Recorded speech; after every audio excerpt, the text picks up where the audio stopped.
Hi folks, we are here in Kentucky and I am with the incredible whitetail mastermind, Jeff Sturgis of Whitetail Habitat Solutions.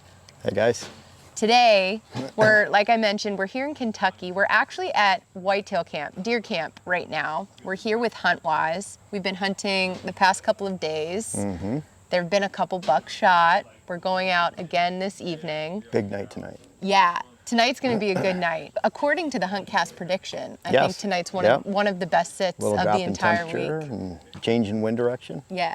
So while we're here in camp together, I wanted to grab Jeff and sit down and pick his brain. This guy has over 30 years of experience hunting whitetail. If you aren't familiar with Jeff's channel, I will leave a link in the description box down below. Go check it out. Everything whitetail. This is the guy. So I want to pick your brain. Sure. And today I want to talk about the 2020 whitetail rut. Predictions of the rut, and we'll dive in. I actually have some questions from you folks that we will save for the end of this. So that sounds good. When does the rut start? When's the rut going to start this year? You know, and that's a magical question. It's interesting. Back in the day, you'd look on magazine articles online and people talk about it's going to start early this year, late this year, on time. So what's on time? But really, the rut begins in your location the same time every single year. So it doesn't change from year to year, but there's a lot of differences in what you see when the rut's beginning and your friend 6 miles away sees when the rut is beginning. And there's a lot of reasons why for that. And that affects how you actually hunt maybe certain bucks on your land that you might go after early or late during the rut, because there's basically 4 phases of the rut we can talk about, and when each one of those begins and when they begin affects how you'll hunt, where you'll hunt, and when you'll hunt, when you want to really place a priority on. So, but again, the does are going into estrus at the same time every single year in a given location, and that makes it easy. It's nice because you can take time off work. You can say, I'm going to take this particular time, and it's going to be the same every year. And then the intensity changes quite a bit, and that's where forecasting when to hunt and where to hunt and why comes into play. How much does it vary from someone who's hunting in, say, Maine versus someone who's hunting in Georgia? That's a good question, because it's really tough, because when you get down into some of the southern states, I'm talking Georgia, Alabama, Florida, there can be a huge variance when the rut begins. It's more of a trickle rut, random rut. Does can come into estrus at any time. And when you think about it, up north in Maine, upstate New York, UP and Michigan, northern Minnesota, Wisconsin, if fawns are born early, they die. If they're born late, they die. So the rut can be a lot more intense in the upper portion of the country, especially when you get north. And if you think about it, UP and Michigan, the snow might go out in May, early May, end of April. If a fawn's born during that time, about a month early, 3 weeks early, they're going to die. They're going to be in snow, it's too cold. At the same time, if they're born a month late, say early July, then they're not going to be large enough and have that body mass to make it through the following winter.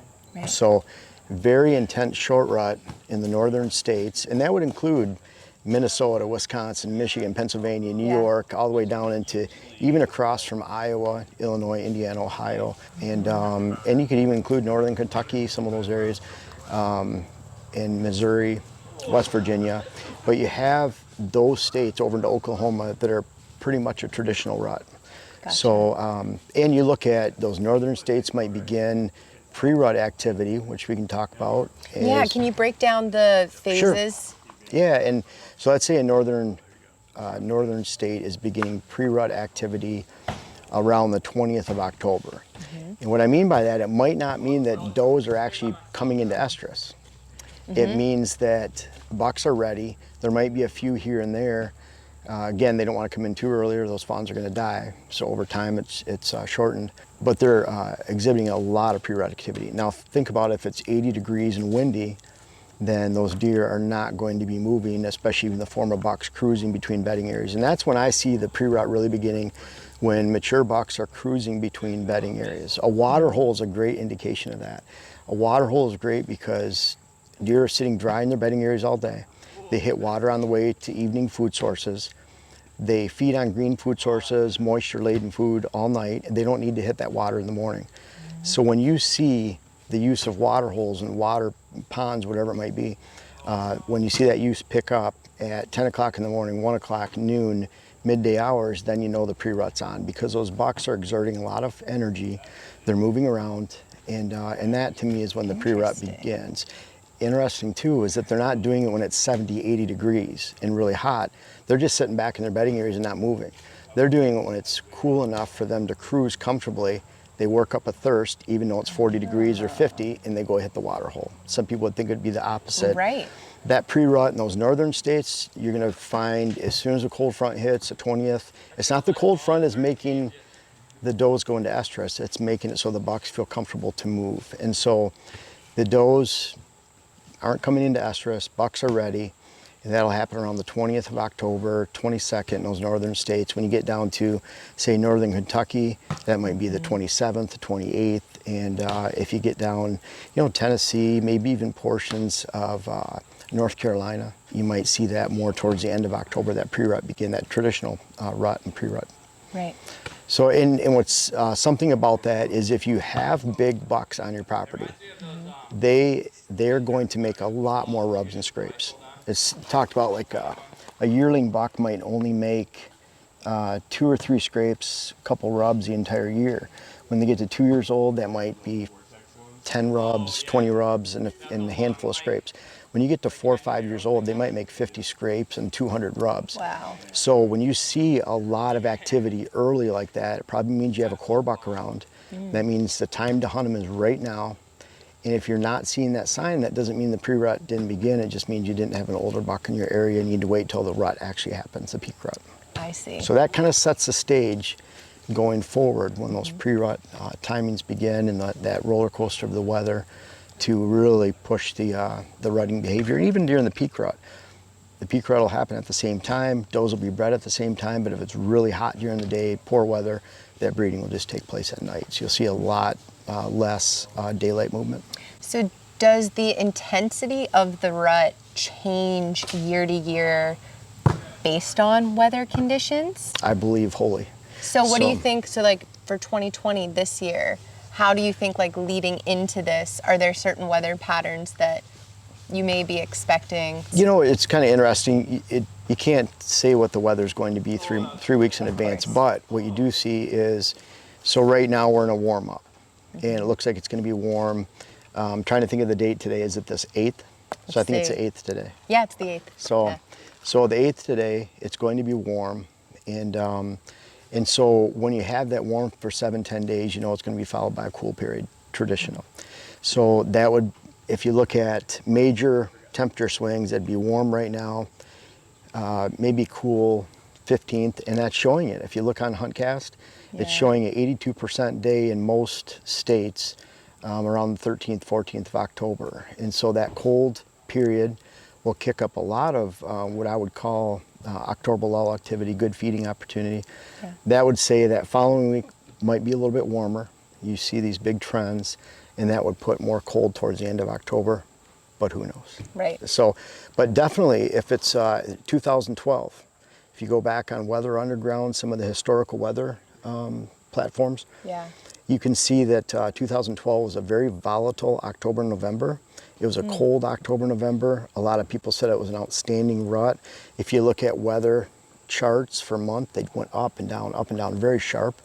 Where 2013 was warm, and the weather changes are more calm and smooth, and not a very good rut because you didn't have those major weather changes. It was warm, and a lot of the breeding took place at night. If the breeding's taking place under the cover of darkness, not much moving around during the daylight. So just because it's the rut, it doesn't necessarily mean that every single day of the rut is going to be a top-notch day. There's still, weather still plays into it so much. And that's where even knowing when to hunt and where, burning out your stands on a warm day. Let's say you want to hunt every day.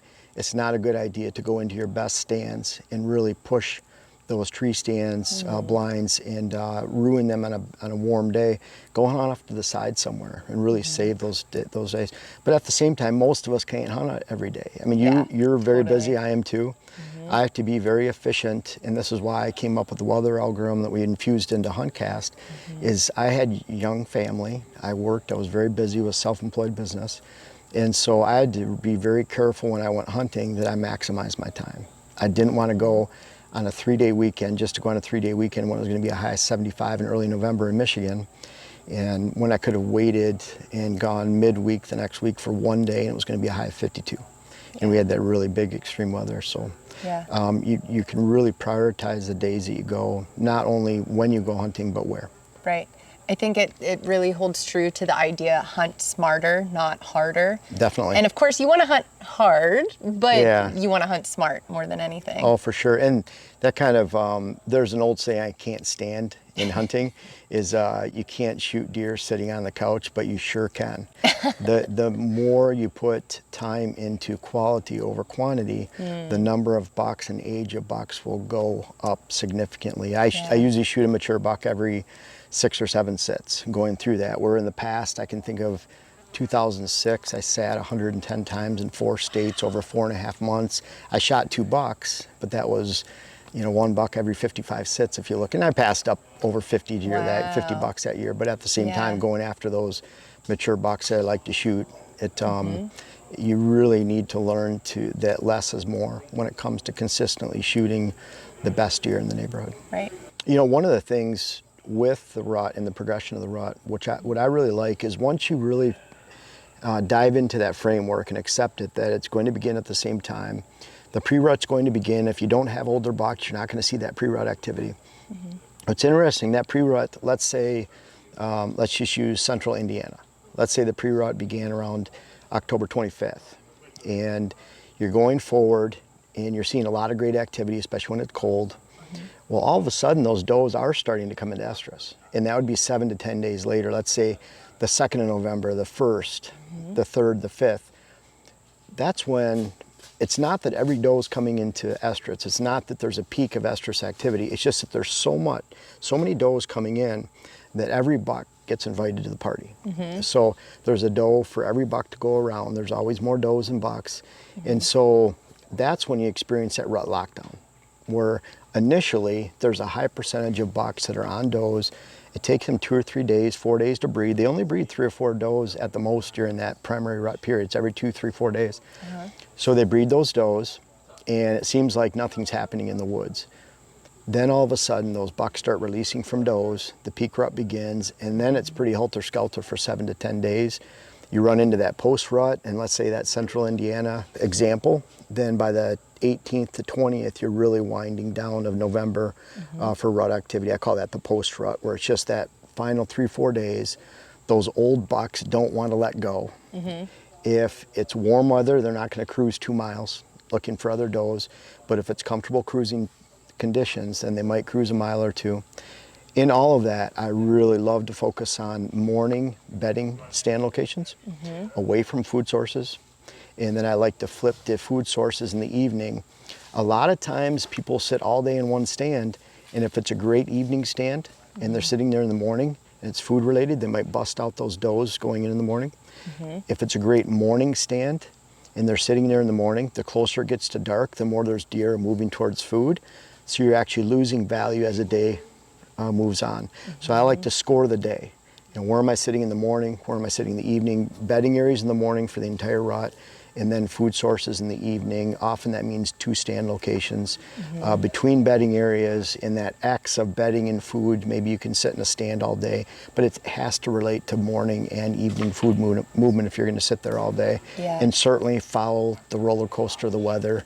And I do follow HuntCast. So HuntCast, the reason I follow it is I'm not just saying it as someone who's sponsored by them or working with them, but that is the weather algorithm that I helped develop. I published it in Outdoor Life in 2015, November rut issue. We infused that into HuntCast. So when I look at HuntCast and I'm scrolling through a 15-day window, I'm looking at those days and saying, yes, that Wednesday I would hunt. I would have recommended that like I did the last 12, 15 years online. But it's just infused in the app. It saves me a lot of trouble because I don't have to screenshot a 2-week forecast, put red, yellow, green dots on it, and explain why I'd go.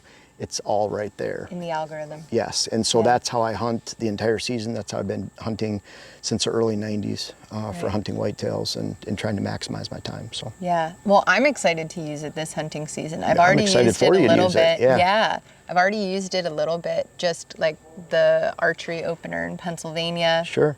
I waited, went out like at the peak time and had an awesome hunt. Nice. So thus far it hasn't disappointed. Well, and I'll tell you just real quick, today I was excited because we had change in winds, a little bit moisture conditions yesterday, and a little bit more humid.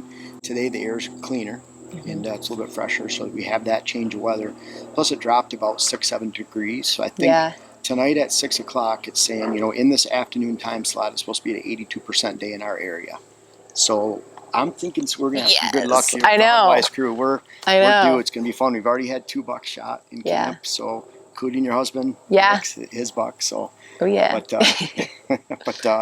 I'm looking forward to a good night. But it's showing that on HuntCast, and that's what you can follow. Yeah. And sure, not everyone can pick which day they hunt, but it might help you slant your vacation time. A long weekend towards a Friday or a Monday, if you can do that, just to maximize your time in the field. Totally. Or even if you're going to take one day after work during the week to run into the woods. Yep. Yeah.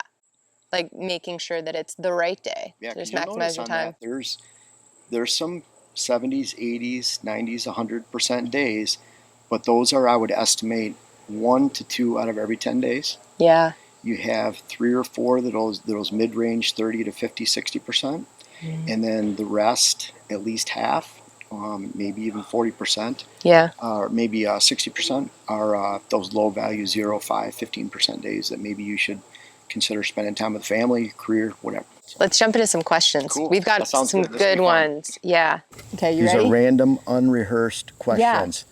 100% unrehearsed. Great. These are questions from you guys, which is the coolest part of this. All right, first one. Ohio Hunter here.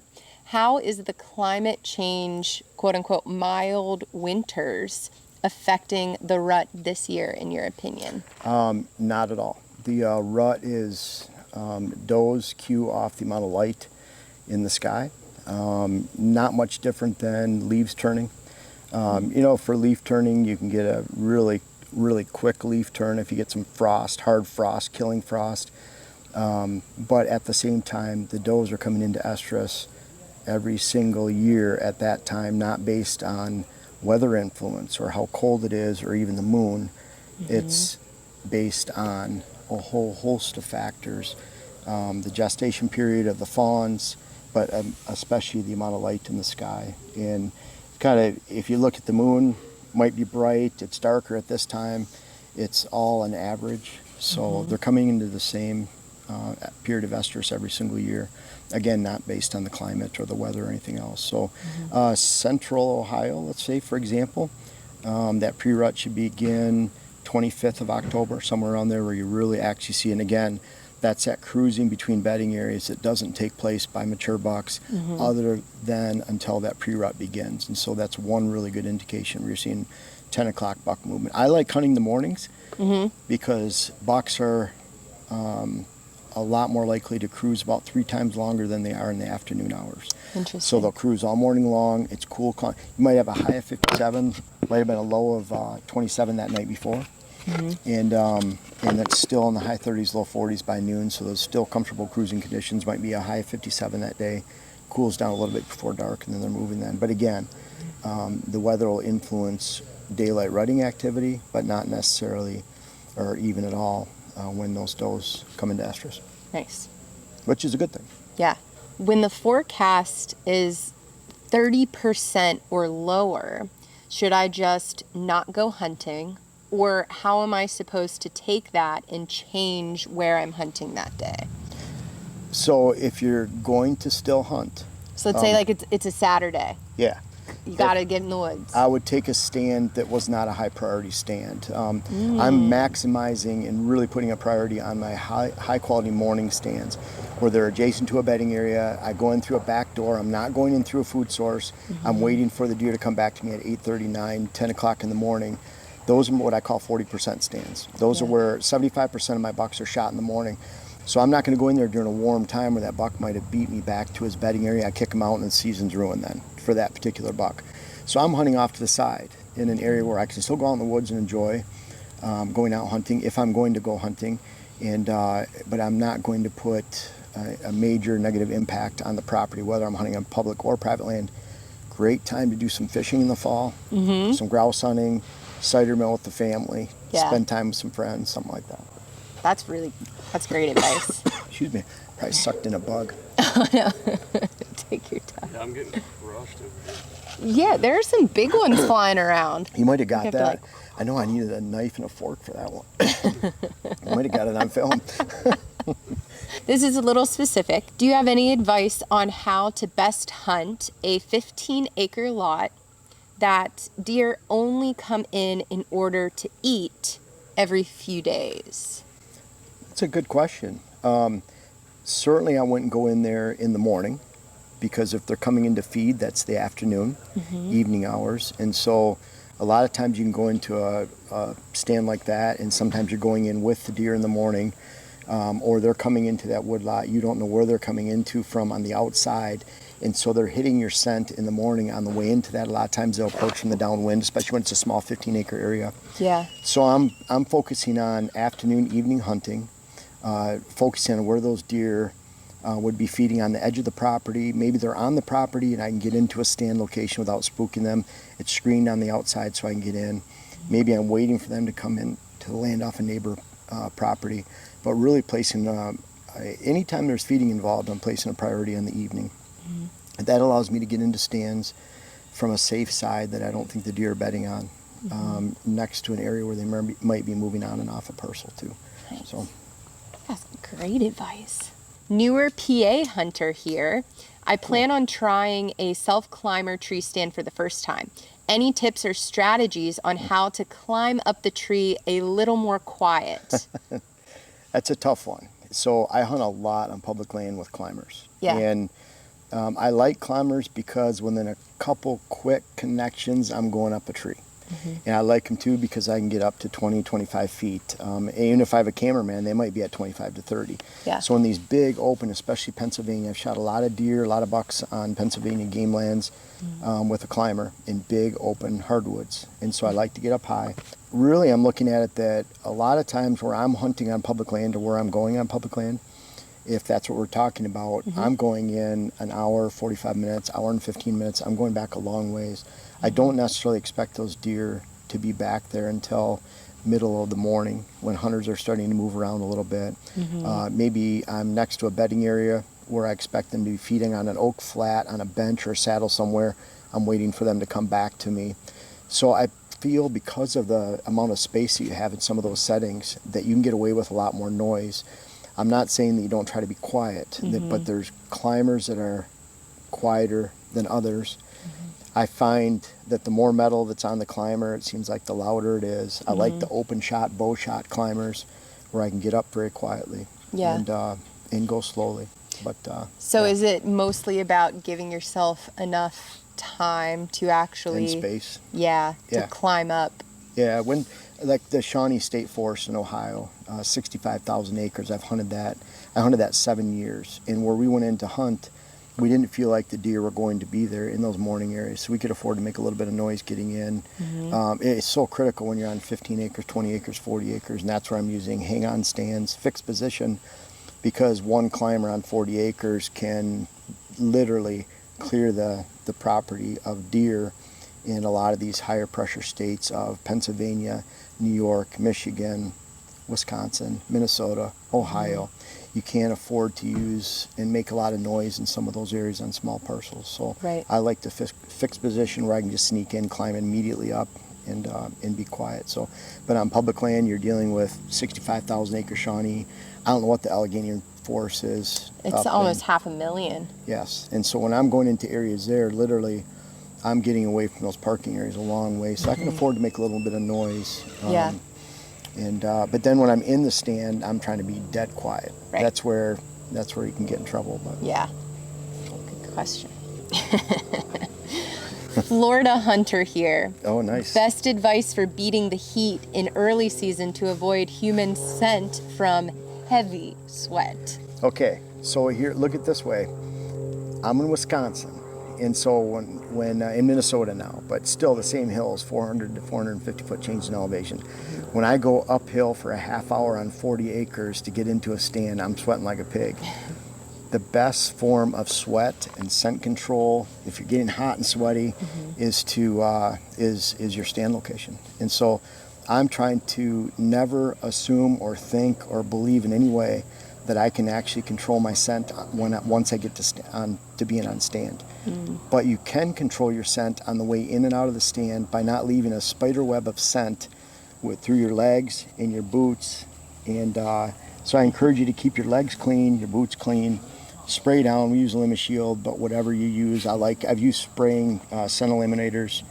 I think I'm going to have a friend here in a second, but I've used those for many years back to when we couldn't afford it, and we conned my dad into buying it because we said it'd take the gas smell off a suede jacket. So we convinced him to buy some scent shield spray or something, whatever it was. Yeah. But that's one way. So once you get on stand, make sure your downwind is blocked, whether it's a pond, a swamp, a road, a subdivision, a drop-off, open hardwoods where you don't expect deer to be. Yeah. That's the best form of scent control. And then, of course, eliminating the scent, spider web of scent. Think about if you hunt 6 stands in 3 days and a long weekend, you can leave scent everywhere throughout your woods. Right. And if you're not paying attention to your boots and legs, you're going to be in big trouble.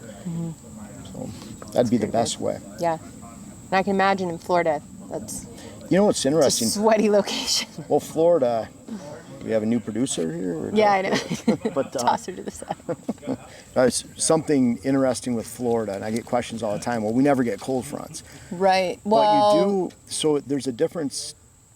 If you notice, it's no different than if I'm in Wisconsin, I'm waiting for a drop on October 30th from a high of 68 down to a high of 52, 16-degree temperature drop. That's no different than 97 down to 83 or 84 or 82, Sure. whatever it might be in Florida.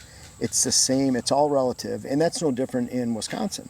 So if we're tracking along at 80 degrees unseasonably hot at the end of October, all of a sudden there's a high of 65. It's going to be 100% green light day go. No different than if there's a 15-degree temperature drop. It's been 50 for several days.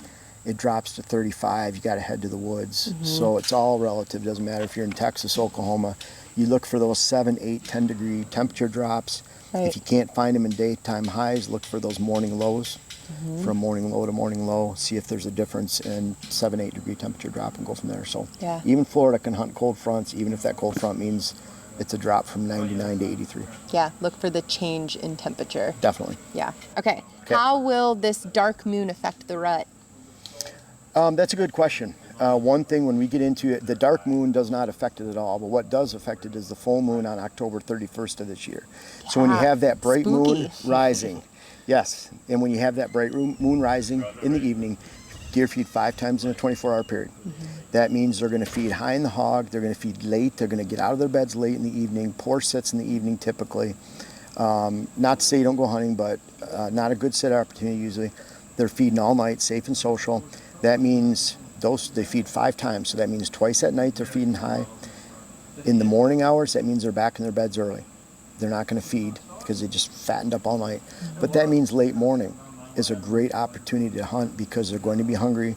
Look for stands adjacent to bedding areas, random white oak, cluster of apples, briar patch they're feeding on, hardwood regeneration stands, some shrub tips, whatever it might be.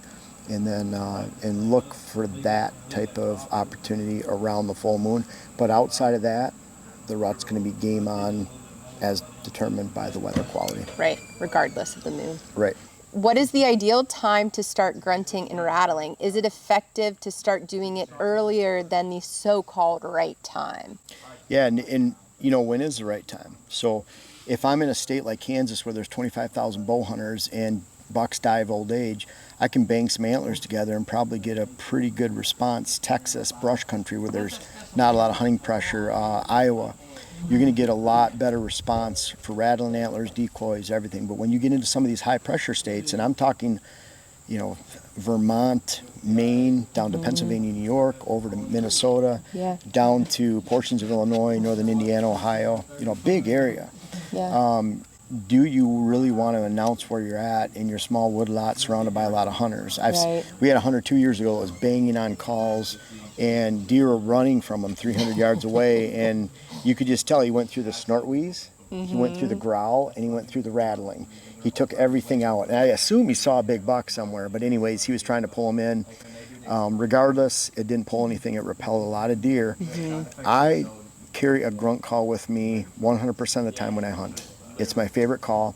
It's very low impact, low stress, not obtrusive, and so I use it only though when I see a mature buck that I actually want to shoot, and he's going the wrong direction. He's not going to go close enough for a bow shot. We've had many times where we've been able to let out a couple grunts. As soon as he looks your way, you stop completely, don't grunt again. He might make a rub, scrape, he's just showing his dominance, and then all of a sudden he'll just choose to walk over. If he stops, starts making that rub and scrape, and you grunt again, he's probably going to pinpoint you, realize that you're not actually a buck, especially in a high pressure state, and that's going to blow it too. So I'm very real minimalist when it comes to calls, with that thought that I don't want to spook deer or spook that buck of a lifetime or the best buck of a lifetime. Right. Awesome. So. One more question for you. Where will you be during the rut this year? That's a good question. We have early November, right smack dab in the rut, is our Minnesota gun season. Yeah, that's super interesting. It is. Because in Pennsylvania, it's archery. I think most states are like that. Yeah, gun season towards the end of the right, or past. But the pre-rut, definitely trading places between Wisconsin, where we've hunted for since 2002, and then Minnesota, our new home site, and then November, both the same. I really want to get to public land in Michigan and then in November, and also Pennsylvania. So I might get out to those, but it'll probably be a little bit after the rut. Yeah. What about you? Pennsylvania. Okay. Yeah, we'll be there for the whole thing. Yeah, I Every like staying home. piece of it. Yeah. For around the rut. And Yeah. It's cool. We're down here in Kentucky. This is fun. We're hunting more feeding fronts. Yep. And this is really cool, and being in camp and getting some work done and doing some cool stuff with cool people. But yeah, definitely at that time it's at home. Yeah, having some fun. So looking forward to it too. Yeah, same. Awesome. Well, thank you so much. Well, thank you, Allie. This was great. I hope you guys enjoyed this. Yeah. We'll see you in the next one. Yeah. Thank you.